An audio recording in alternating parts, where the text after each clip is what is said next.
दोबारा आज रिटेस्टेड नहीं होगा। तो करंट लेवल पर बैंक निफ्टी खरीदने में उतना हर्जा नहीं है, खरीदेंगे, पर स्टॉप लॉस थोड़ा सा वाइड रखेंगे, क्योंकि मेरा जो सपोर्ट था 900 से 850-60 का रेंज, उससे नीचे स्टॉप लॉस लगाना पड़ेगा। और करंट लेवल पर खरीद रहे हैं तो 27,200 तक का टारगेट तो बिल्कुल एक्सपेक्ट करेंगे। तो मिनिमम उतना सा टारगेट हम लोग नेक्स्ट वीक के लिए एक्सपेक्ट करेंगे। करंट लेवल पर या छोटा सा डिप पर खरीदारी करने का सलाह है मेरा बैंक निफ्टी पर। यहाँ पर फिलहाल खरीदारी की सलाह देखने को मिल रही है। खरीदारी के रुझान इंडेक्स पर भी फिलहाल बरकरार ही है। ऐसे में एक इंपॉर्टेंट अपडेट आपको बता दें, सेबी की आज की जो महत्वपूर्ण बैठक है वो खत्म हो चुकी है। आज मार्केट रेगुलेटर सेबी की अहम बैठक होने जा रही थी, ये बैठक खत्म हुई है। वित्त मंत्री अरुण जेटली भी इस बैठक में शामिल हुए, खासतौर से पोस्ट बजट डिस्कशंस को लेकर और म्यूचुअल फंड्स की कमोडिटी डेरिवेटिव में एंट्री, आईबीसी वाली कंपनियों को लेकर यहाँ पर ओपन ऑफर लाने पर और नियमों में कुछ हद तक रियायत पर चर्चा होनी संभव थी। इस बैठक और उसके नतीजों पर हमारी नजर रहेगी, लेकिन फिलहाल इंपॉर्टेंट अपडेट, ये बैठक खत्म हो चुकी है। आगे बढ़ते हैं, एक सवाल देख लेते हैं। विकास उत्तर प्रदेश से सवाल पूछ रहे हैं, इंडिया होटल पर इन्होंने निवेश किया है। सिमी 350 शेयर्स, 350 शेयर्स की खरीद की है 142 के स्तर पर। 138 के लेवल्स फिलहाल यहाँ देखने को मिल रहे हैं। 138, 139 के लेवल्स पर यहाँ कामकाज होता हुआ दिख रहा है। इनके लिए इंडिया होटल्स पर राय क्या रहेगी? मानसी, मैं तो उनको सिर्फ ये कहूंगी कि आप बने रहिए, क्योंकि स्टॉक एकदम मेजर सपोर्ट के ऊपर ही बैठा है। 200 EMA 135 के आसपास है। तो जब तक 135 और 130 का इसका रिसेंट लो था, जो 25 जनवरी को देखा गया था 132 का, तो 135, 132 जब तक इस रेंज को होल्ड करता है तब तक मुझे नहीं लगता है कि आपको कोई चिंता करना चाहिए। आपका ये पोजीशन अगर शॉर्ट टर्म के लिए भी है तो भी आपको वेट होल्ड करके ही रखने का सलाह दूंगी। और मुझे लगता है कि थोड़े बहुत रेजिस्टेंस ये स्टॉक फेस करेगा अराउंड 145। जब ये क्लियर हो जाएगा तब ये धीरे धीरे 155 की ओर जाने का कोशिश जरूर करेगा।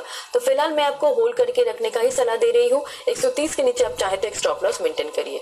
ठीक है, 130 के नीचे के लेवल्स पर एक स्टॉप लॉस मेंटेन करें। इंडियन होटल्स 139 के लेवल्स देखने को मिल रहे हैं। एग्जिस्टिंग पोजीशंस को बनाकर रखें, ये राय आपके लिए। हरजीत हमारे साथ जुड़ गए हैं पंजाब से। नमस्कार हरजीत, सवाल पूछें। क्यूपिड के 60 शेयर्स हैं, 220 की परचेज है और पिछले लगभग 1.5 साल से होल्ड कर रहा हूँ। ठीक है, क्यूपिड लिमिटेड पर खरीद कर रखी है इन्होंने सिमी, और 60 शेयर्स की खरीद 220 के लेवल्स पर की गई है। 120 के स्तर काफी नीचे उतर चुके हैं इनके खरीद के लेवल से, और इन्होंने काफी लंबे समय से इसे संभाल कर भी रखा है। 120 के लेवल्स पर क्यूपिड, आगे क्या किया जाए? नहीं मानसी, चार्ट बेहतर नहीं है, इनफैक्ट बहुत ही वीक चार्ट है। सिंस लिस्टिंग इसमें मुझे लगता है कि सिर्फ डाउन ट्रेंड ही देखने को मिला है। अभी फिलहाल जो सिनेरियो है, बहुत जल्दी ये स्टॉक 150-60 का भी रेंज क्रॉस करके निकल जाएगा, ऐसा नहीं लगता है। वही इसका मिनिमम हार्डल है जो कि क्रॉस करना इसके लिए मुश्किल हो सकता है। 110 के आसपास सपोर्ट बनाया है। लास्ट 1 महीने से स्टॉक 110 के नीचे नहीं गया है। आप 110 के नीचे स्टॉप लॉस लगा के होल्ड कीजिए, और अगर कोई रैली आपको इन बिटवीन मिल जाता है कि 110 अगर नहीं टूटा तो 150-60 का रैली आपको धीरे धीरे देखने को मिल सकता है, पर उस रैली को आपको यूज करना पड़ेगा स्टॉक से एग्जिट करने के लिए। 150-60 बहुत, अगर आप लकी है तो वहां तक आपको रैली मिल जाएगा, वहां पे एग्जिट ले लीजिए। फिलहाल आप 110 के नीचे स्टॉप लॉस लगा के बैठिए। हरजीत जी, आपने कमजोर काउंटर चुना है। 110 के नीचे आप फिलहाल एक स्टॉप लॉस लगाएं। 150 तक के लेवल शायद यहाँ पर देखने को मिल सकते हैं, लेकिन जैसे ही रैली आप देखते हैं इस पर से एग्जिट करने के बारे में ही आपको सोचना होगा। क्यूपिड लिमिटेड 120 के लेवल्स देखने को मिल रहे हैं। फिलहाल 110 का स्टॉप लॉस लगाकर यहाँ पर पोजीशंस को बनाकर रखें, और बुलेटिन में हमारे साथ जुड़े रहें। मिड कैप से जुड़े टॉपिक्स हम सुझाएंगे जहाँ पर आप निवेश का नजरिया बना सकते हैं। पार्थ हमारे साथ जुड़ गए हैं गुजरात से। नमस्कार पार्थ, सवाल पूछें।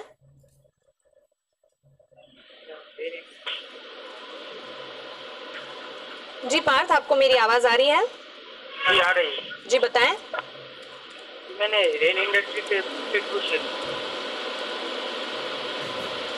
हेलो, इनकी आवाज शायद क्लियर नहीं है, टेक्निकल ग्लिच। लेकिन रेन इंडस्ट्रीज 52 शेयर्स की खरीद 228 के लेवल्स पर सिमी, 92 के लेवल जहां देखने को मिल रहे हैं, और इनकी खरीद के लेवल से काफी नीचे गिर चुका है काउंटर। और अगर नतीजों की बात करें, यहाँ पर भी negative set of results he rain industries में देखने को मिले थे। आपकी राय क्या रहेगी?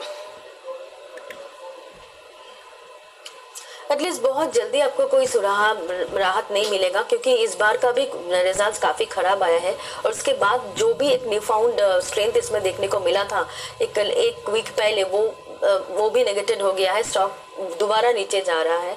मुझे लगता है कि आपको या तो एग्जिट करना पड़ेगा स्टॉक से, और अगर बहुत ही अटैचमेंट है तो आपको थोड़ा बहुत इंतजार करने के लिए मैं कहूँगी। पर कोई रैली आएगा इसमें और 110-20 तक मिलता है तो आपको उस रैली को यूज़ करना पड़ेगा एग्जिट होने के लिए, नहीं एग्जिट हो जाने के लिए, क्योंकि सिचुएशन यहाँ से करंट लेवल से बहुत ऊपर आने के लिए इसका फंडामेंटल्स बहुत ज़बरदस्त उसमें टर्न अराउंड देखने को मिलना पड़ेगा। और अगर ऐसा नहीं होता है तो बहुत जल्दी कोई रिकवरी का उम्मीद नहीं है। अगर साल 2 साल आप नज़रिया है आपका और आपको कंपनी के ऊपर बहुत अच्छा ट्रस्ट है तो आप वेट कर सकते हैं। पर 4-5 क्वार्टर मुझे लगता है कि इसको अच्छा परफॉर्म करना पड़ेगा इसको 200 का रेंज अचीव करने के लिए। फिलहाल मैं ये कहूँगी कि आप एक स्टॉप लॉस या तो आप लगा के बैठिए, नहीं तो एक रैली 110-120 की ओर यूज़ कीजिए एग्जिट करने के लिए। चलिए, तो रेन इंडस्ट्रीज पर फिलहाल ये राय, वैसे काउंटर पर फिलहाल कमजोरी के ट्रेंड देखने को मिल रहे हैं। अगर आप थोड़ा सा लंबी अवधि के लिए निवेश का नजरिया बना सकते हैं तो ही यहाँ पर आप पोजीशंस को बनाकर रखें और स्टॉप लॉस लगाना यहाँ पर बिल्कुल ना भूलें। चलिए आगे बढ़ते हैं और रुख करते हैं एक रिसर्च का। सरकारी बैंकों में सुधार का दौर शुरू हो चुका है और आज पीएसयू बैंकों में 6 से 7% की तेजी देखने को मिली है। तेजी के पीछे की वजह क्या है, ये बताने के लिए हमारे साथ जुड़ गई है हमारी रिसर्च एनालिस्ट पूजा त्रिपाठी। पूजा, बताएं सरकारी बैंकों में तेजी के पीछे की वजह क्या है? जी, वजह जैसे कि आपने थोड़ी देर पहले बताया कि सरकारी बैंकों में अब जो सुधार का दौर है वो शुरू हो चुका है, और ये इसलिए कह रहे हैं हम क्योंकि जो आंकड़े आ रहे हैं, फैक्ट्स एंड फिगर्स आ रहे हैं जो सरकार रिपोर्ट कर रही है वो काफी अच्छी है और वही बाजार को पसंद भी आ रही है सरकारी बैंकों के संदर्भ में। पहला तो ये है कि अब जो रिकवरी की प्रक्रिया है वो काफी तेजी से हो रही है, और अगर 3 साल के ही आंकड़ों को हम देखेंगे तो करीब 3 लाख करोड़ के बैड लोन की रिकवरी अब तक हो चुकी है और लगातार ये बढ़ी रही है। अगर ट्रेंड देखेंगे 2016 से लेकर अभी तक का, तो वित्त वर्ष 2016 में करीब 50,000 करोड़ की रिकवरी हुई थी, 17 में करीब 60,000 करोड़ की रिकवरी हुई थी। अब वो बढ़कर आंकड़ा वित्त वर्ष 18 में करीब 70,000 करोड़ पहुंच चुका था।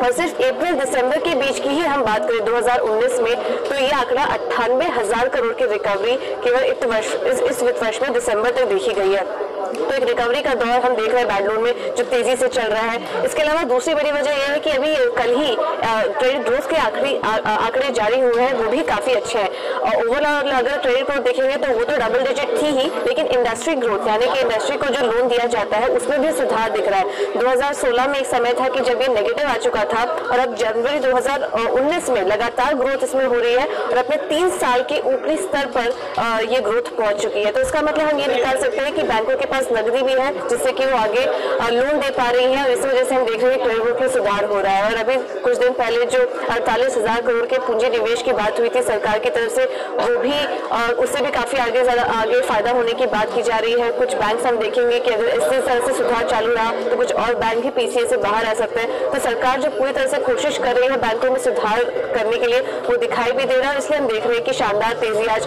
OBC, Vijaya bank, bank of Baroda, तमाम सरकारी बैंकों में देखी जा रही है। पूजा बता रही है 3 बड़ी वजह यहाँ पर बैड लोन की रिकवरी हो रही है, साथ ही क्रेडिट ग्रोथ 3 साल के ऊपरी स्तर पर भी है और साथ ही सरकार की तरफ से जो पूंजी निवेश है वो भी बैंकों को काफी हद तक सरकारी बैंकों को बूस्टर डोज दे रहा है।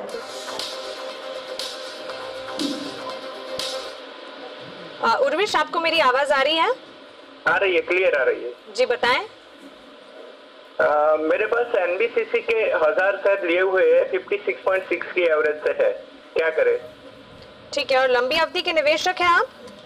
हाँ जी, 6 से 12 महीना। ठीक है, राय दिलवा देते हैं आपको। सिमी, एनबीसीसी 1000 शेयर्स की खरीद 56 के लेवल्स पर और 55 के स्तर देखने को मिल रहे हैं। एनबीसीसी पर आपकी राय क्या रहेगी? जी बिल्कुल, मुझे तो लगता है कि उनको टाइम देना चाहिए और उन्होंने कहा है कि उनका नज़रिया भी बहुत अच्छा ही है, 6 महीने से 1 साल का है। तो मैं उनको कहूँगी कि आप पेशेंस रखिए और ये इसमें बने रहिए। चार्ट में सुधार आ रहा है, रिकवरी देखने को मिल रहा है। हो सकता है कि ये स्टॉक इस बार का मूव में 60-65 तक का लेवल आपको दिखा दे। आप टाइम दे दीजिएगा और आप बने रहिए इसमें। थोड़ा बहुत सुधार तो टेक्निकल चार्ट पे भी आ रहा है।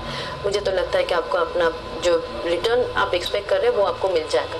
होल्ड कीजिए। ठीक है, तो अच्छे रिटर्न्स की संभावना है एनबीसीसी को। एक बार पोजीशंस को बनाकर रखे। वैसे भी आप लंबी अवधि के निवेशक हैं, थोड़ा सा रुक जाएं, यहाँ पर अच्छे रिटर्न्स मिलने की संभावना दिख रही है। प्रकाश हमारे साथ दिल्ली से जुड़े हैं। प्रकाश नमस्कार, सवाल पूछें। नमस्ते मैम जी। एक्चुअली मैंने पीसी ज्वेलर्स लिया था, अभी 3 महीने हो गए हैं, 85 रुपीज के रेट पे 500 शेयर्स हैं। ठीक है। सो अभी इसको क्या करना है, क्योंकि काफी टाइम अभी 60 पे भी चले गया था, फिर अभी वापस आ रहा है, तो क्या करना चाहिए? होल्ड करना चाहिए इसको, सेल करके निकलना है? जी, आपको राय दिलवा देते हैं। ज्वेलरी स्टॉक्स में सिमी पीसी ज्वेलर्स 200 शेयर्स की खरीद 85 के स्तर पर इन्होंने की है।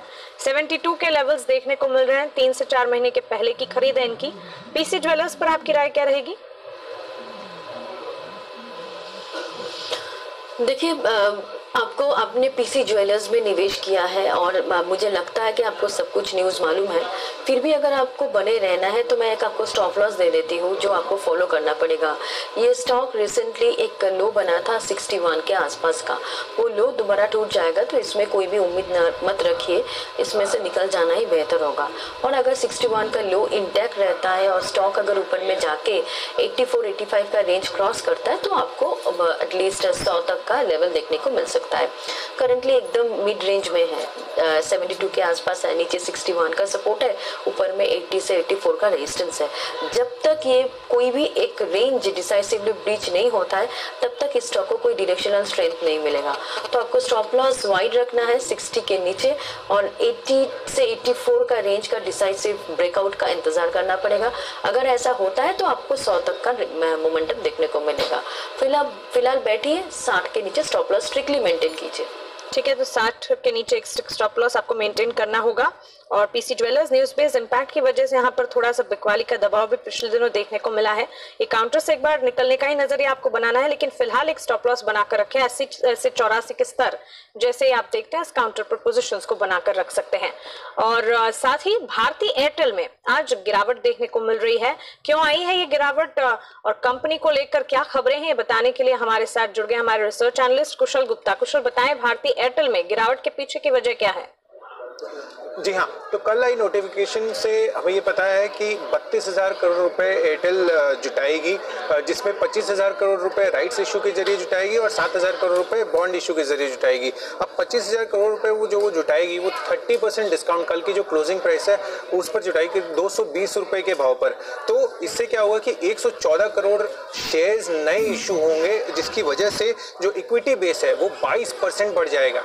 और उसका रीज़न ये होगा कि ईपीएस जो है वो उसके लिए कम हो जाएगा उसी वजह से। तो ये एक बड़ी चीज़ है। और दूसरा जो डेट का कंसर्न है कंपनी का, करीब 1 लाख करोड़ का कर्ज है कंपनी पर, जो चिंता का विषय है। और साथ साथ जो नेटवर्क एक्सपेंशन है 4G का और जो 5G का ऑक्शन आने वाला है 2019 पर, तो ओवरऑल ये क्लैरिटी अभी नहीं है कि 32,000 करोड़ जो वो पूरा जुटा रही है अभी वो किन किन जगहों पर यूज़ होगा, क्योंकि यूज़ करने वाली जगहें बहुत है। तो यही रीज़न है जिस वजह से जो इन्वेस्टर्स है वो थोड़ा सा कंसर्न्ड है और इसी वजह से शेयर्स में आज गिरावट देखने को मिल रही है। चलिए, तो करीब 3% के करीब की गिरावट 308 के स्तर पर फिलहाल भारती एयरटेल में कामकाज होता हुआ दिख रहा है। कुशल, तमाम जानकारी के लिए और हमारे साथ जुड़ने के लिए आप